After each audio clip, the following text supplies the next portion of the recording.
Jika kita ingin meminjam dana dari bank atau lembaga keuangan, maka ada 4 C yang diperhatikan oleh lembaga keuangan tersebut, di mana C yang pertama adalah C yang terpenting. Jika C yang pertama lulus, maka C berikutnya lah baru yang dilihat atau diukur. 4 C tersebut kita balik urutannya dari yang terakhir lebih dulu. Bagaimana? C keempat adalah kolateral atau jaminan, misalnya aset base, atau kita memiliki jaminan properti yang nilainya bagus, lokasi strategis. Maka C keempat ini akan menjadi sangat memudahkan para lender atau funder atau investor. C ketiga adalah company-nya, perusahaan yang dimiliki atau dikelola kita, dilihat pembukuannya, dilihat prestasinya, diaudit dan diappraise. Semakin lama usia perusahaan, semakin bagus profitabilitasnya dan naik stabil, manajemennya solid, maka kepercayaan pasti didapat oleh investor atau funder. C kedua adalah kapasitas dan kapabilitas dari kita, yaitu kemampuan Anda secara pribadi, dari interview, dari diskusi, dari komunikasi, dan prestasi-prestasi Anda. Ini diukur oleh para investor, dicatat dengan baik dan diteliti oleh funder. Karena itu,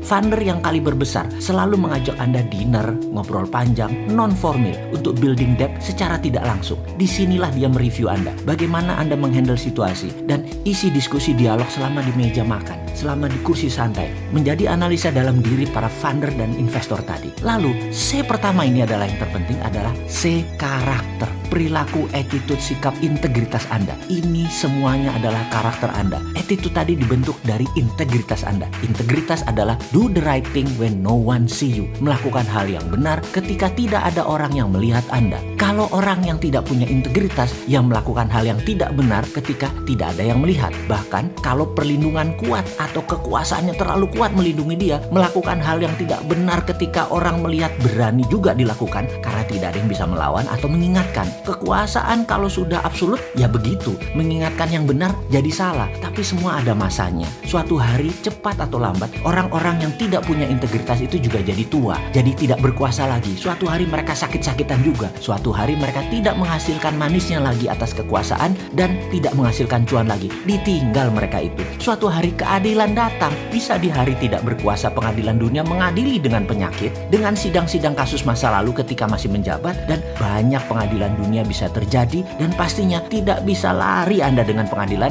hari akhir. Kalau seperti pada saat mereka berkuasa, mereka sepertinya tidak percaya Tuhan, yang bisa kita lihat dari perilakunya, bukan dari perkataannya. Untuk itu, sudah untuk kesekian ratus kalinya kita mengingatkan, pilih pejabat yang berintegritas. Untuk mendapatkan yang berintegritas di mata publik, bagaimana dalam 4 tahun ke depan ini kita negara melakukan reshuffle menteri dengan serius. Pak Jokowi sebagai penentu akhir, kita berikan pilihan. Kita buat sebuah program yang namanya Jokowi Got Talent for Minister. Acara resmi pencari bakat untuk jabatan menteri. Mereka boleh pilih kementerian mana aja yang mereka incar dan berikan paparan. Seperti dalam acara pencari bakat. Namun sekarang sang pemilik bakat melakukan presentasi melalui video atau YouTube channel. Semua nanti ditayangkan di YouTube channel Jokowi Got Talent, yang mana masyarakat akan memberikan komentar, memberikan rating terhadap individu tersebut. Top 3 Pak Jokowi panggil secara pribadi untuk melihat dengan rinci C pertama tadi, yaitu karakter dan kapabilitas mereka. Di sini rakyat akan senang karena ikut menjadi wasit dan hakim garis para calon pejabat tadi. Kalau integritas sang calon jelek, maka terlihat dari respon, komen, dan rating dari para netizen yang komen atas presentasi mereka. Lalu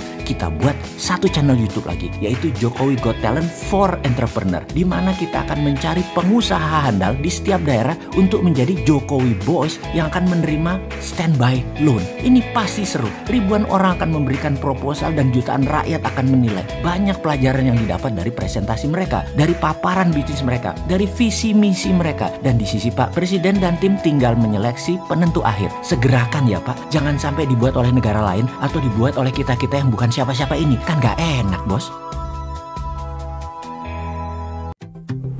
Hai, kamu tahu gak sih? Pakai Dinaran, kalian bisa beli emas dengan biaya 10.000 aja loh. Kamu bisa transaksi emas dengan sistem digital jauh lebih mudah. Beli emas, belanjakan emas, ambil emas, beri atau transaksi emas bisa dimanapun kalian lakukan.